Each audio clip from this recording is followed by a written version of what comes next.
Welcome everyone, this is another edition of the Dramatis Sermo that we usually do. This is Madhog the Master.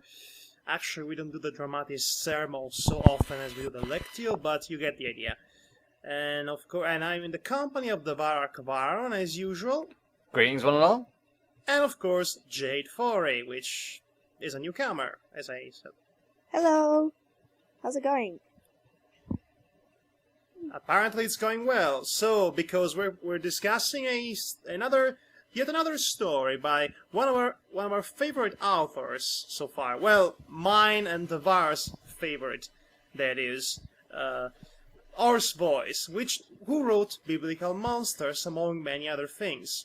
And Wildfire, that really Yes. lovely, great story that we love. Yes, absolutely. I love Wildfire. Don't we all? Anyway, so tonight we're reading his latest story that he put on his page on fanfiction.net almost out of nowhere. It's titled, Johnny Never Knew What Hit Him. It's a very unusual title, isn't it? But I like it. It suits with the story. Okay, so we do like the title, but do we actually like the story? That's what I want to know. Where to begin?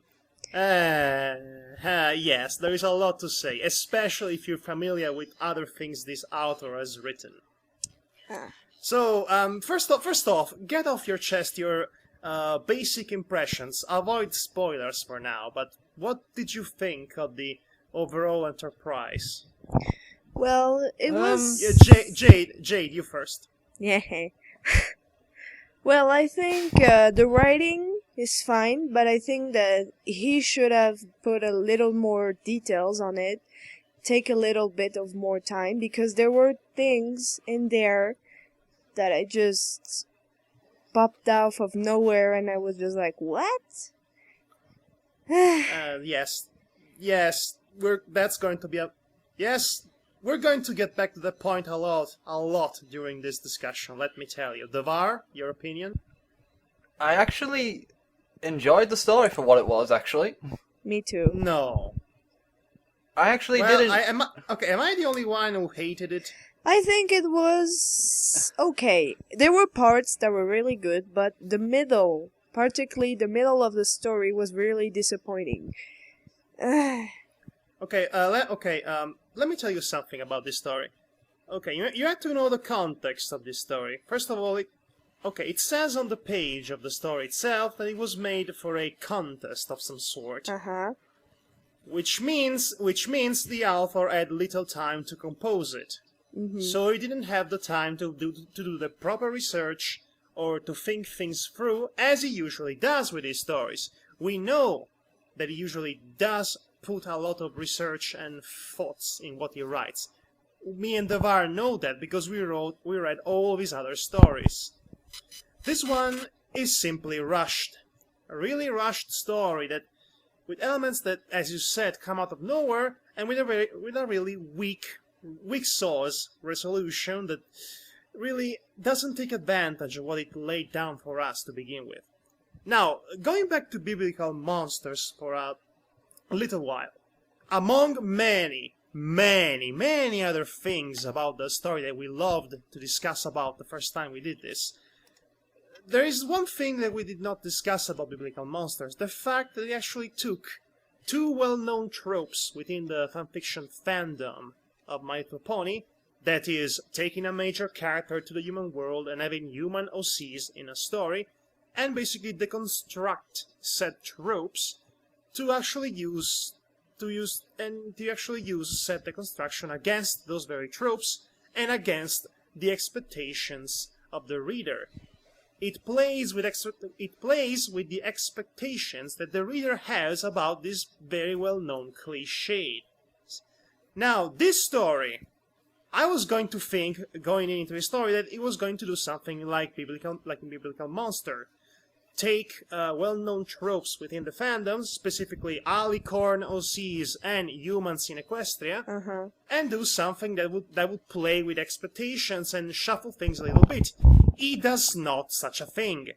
Or if he does, it is so ultimately rushed that whatever that the story and doesn't have any weight to it. It jumps in between moments of the story without well, no, I won't say establishing things. It establishes things, but it is so rushed and it's so fast. It doesn't give you the time to actually grow attached to anything that's going on at any given time, especially not the very interesting main character. Indeed. And that's basically the whole story in a nutshell. We don't need to say anything more about it. Well, we could describe little things about it, but we'll go in spoiler territories and all that. So let's just go around in circles for a while to waste some time. Devar, your take on this story. Okay, let's see here. Because the reason I personally enjoyed the story, because it's a pretty harmless little story, really, that just, like, I would prefer it had a bit more meat into it, in the dialogue and as well as the details, especially symbolic, themes, but obviously here's something the thing that I like the least about the story is that it has some sort of symbolic imagery going for it, but it doesn't really amount to anything at all. It's more like a self-condescending, self-appreciating reference to something that's just there, to be a reference, because again, it doesn't have any weight. I'm talking about, of course, that scene from the film Metropolis by Fritz Lang, which is mentioned in the story as the human character before turning alicorn in Equestria, Johnny, that is, described to us as a memory of his childhood, and it creates a parallel between the Moloch, the demon Moloch, described in that scene of Metropolis, and the literal Moloch that comes to eat out Equestria in the actual story. That's basically the only thing that has a least amount of weight in the story, except it doesn't, because it's a matter of context. In the context of the film Metropolis, when that is a scene that describes how the main character from that film sees the mistreatment of slaves in the underground of the Metropolis. That is, to him, is like feeding feeding souls to the demon Moloch. It's like a vision of hell. It has a metaphorical meaning. The story just takes that metaphor and makes it literal, and it loses all meaning. And it's just, oh look, now there is a literal Moloch demon coming to destroy the world. Whoop-de-doo. Yeah, I would agree with you on that part. Yes, it is a literal reference to that, which is obviously referenced in the earlier chapters, but it's like to basically that. Actually, I think it was kind of the third to last chapter that was referenced, but it was only 4 chapters long, so. Yeah, I was gonna say that it's basically just the, how to say, the symbol of basically the guy's childhood of a film that affected him deep down. Obviously, that's probably what it was, in my opinion, when I read this. Again, it's whoop-de-doo, because hey, Metropolis, it's only one of the most influential sci-fi films of all time. Mm-hmm. It inspired everything we know about science fiction, modern science fiction as a whole. And, okay, we should talk about a little bit of the story at this point, because we talk about everything else. I think the first chapter was a valiant effort, because it's the chapter that pulls you into the story before the second chapter pulls you out instantly. Jade. Yep. Jade, talk us about how the story begins. Well, the story begins with the main character waking up. He seems to be wounded. All he can remember is that he was in war, and that he was wounded. It was yes, he came. It was yes. It's he's a. Theoretically, he died during a German assault in Luxembourg during World War II. And he wakes up in what seems to be a hospital, and he's just like okay with it, but he doesn't feel.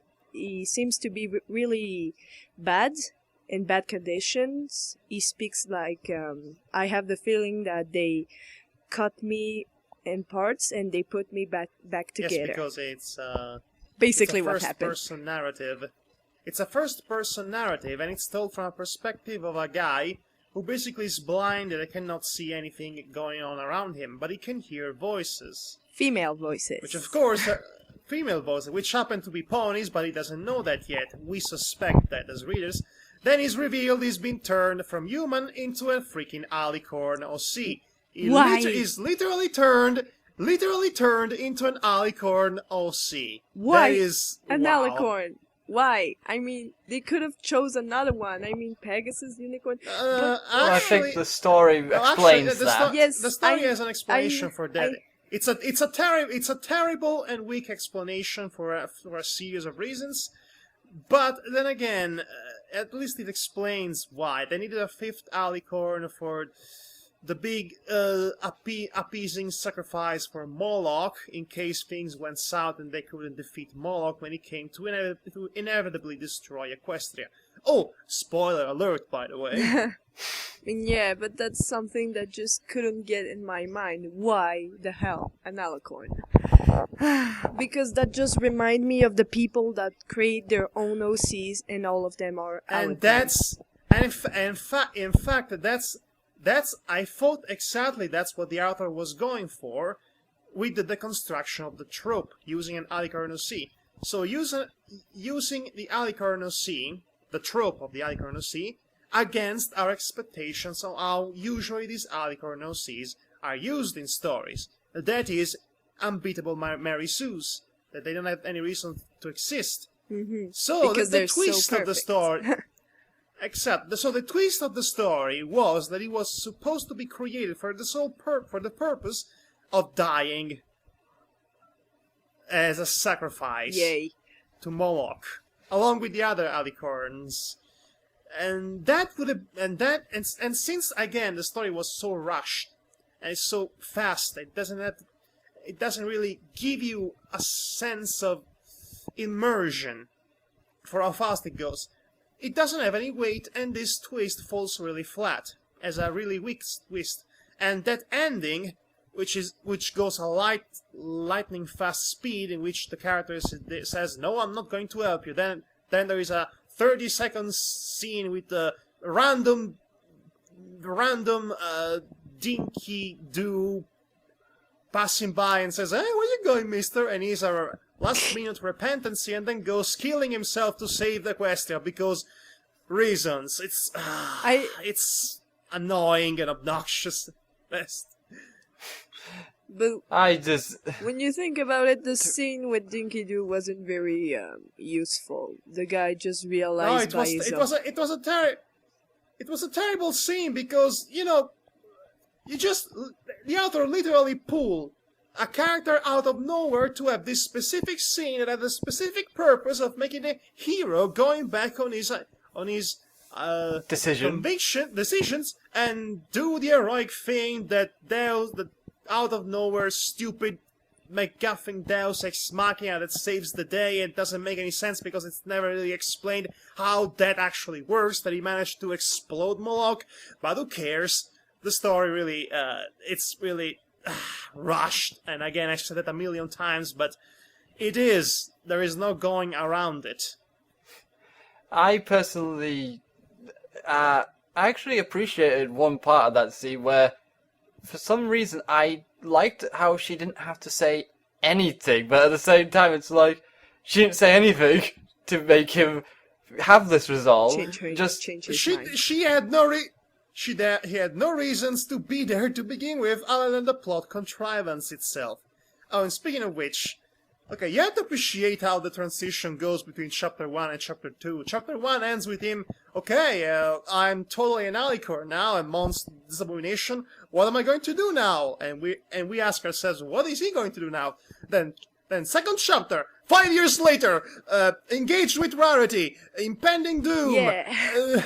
What? What the hell? And of course, okay. Of course, this is explained, of course, Yes, because... it is explained, but that really throws you into a loop that kind of pulls you out of the story immediately. To be honest, the reason why it flew me out of the loop is because in the first chapter, Celestia said dialogue in it that basically made it sound like as if something immediately was going to happen, but instead it's like 5 years. It was like, wait, what? It's explained. It is explained. They manipulated his memories to allow him to believe he's been there 5 years because of some contrived major BS. The sacrifice to Moloch would only work if all the alicorns had an emotional attachment and something to lose. If the guy had nothing to lose, then it wouldn't count. Which is ridiculous to say the very least, but then again, this whole story is feels like a waste of time. My suggestion, and it's a bit disappointing because we know that this author is a good author and can do better when he has the time to probably do things. So, my suggestion, which is also an extension of Davar's suggestion at this point, is to go read the better stories from this author. That is Biblical Monsters, Wildfire, The Writings on the Wall, and... This is just... Also Pinkamin and Scrap Paper. Just go read those stories. They are worth your time. They are also short, so yes. This one is I would just, agree. again, something to kill time. And if you're really bored. Yes. Yeah, it probably is a good reason, but overall I say it's an enjoyable story. It's very harmless. It's not going to kill brain cells, unlike some other authors I've read, but but still, it's like untapped potential sort of thing. Extremely untapped potential. It would be nice if the author just took the story back and tried to fix it. That would be nice. No, I would more like say, take certain concepts of the story and rework it differently. So from the ground up. Yes, exactly. From the ground up. And well, okay, so that was our 2 bits of thought about Johnny never knew what hit him. And after this, Davar is going to depart for Polonia, and he's going to be away for a month. But with all the things we record together, I'm probably going to have material to cover at least 1 month. So you won't feel he's gone away for a minute. But he effectively will be gone away for a month, starting from the 7th of July. And we're recording this thing right here in the night of the 5th, which is more like the morning of the 6th, but you get the idea. Okay, so this has been Madhog the Master. And I've been Davar Arcvarron. And me, Jade. Yay. Yay! Oh, And, one more thing. I think it's really disappointing that, again, like you said, Adriano, he was very rushed, and I think that it's really disappointing that he didn't put a better description of the main character. We just say he's an alicorn, brown, dark, with no cutie mark. What the hell? Yeah, it's not the come to think of it, this cutie mark, I don't think he's ever mentioned in the story if he has a cutie mark or not. Yeah, he just says... Well, how about that? And again. And also he got shipped with Rarity, and he points out at some point, why did you ship me with Rarity? You should have shipped me with Fluttershy. Yeah. I kind of facepalmed myself at that point. But okay. He's whatever. only telling the truth. Fluttershy, best pony. That's don't know. extremely debatable, but I think that any pony should have been better than Rarity. For me... Oh, come on! What's wrong with Rarity? Rarity is awesome. I don't like her. She's just like the... I don't know, the obvious character that you can find in any kind of series, which is Actually, if you think about it, all characters from this story are characters templates you can find in any kind of series. The point is that you actually build a personality from those templates. And Rarity has one heck of a personality, if you ask me. It has been developed quite meaningfully, and she doesn't have a single episode that's not good. If you think about it, that's not something. But anyway, if you don't like the character, that's your problem. It's so not we're my going favorite. off topic, so let's end this.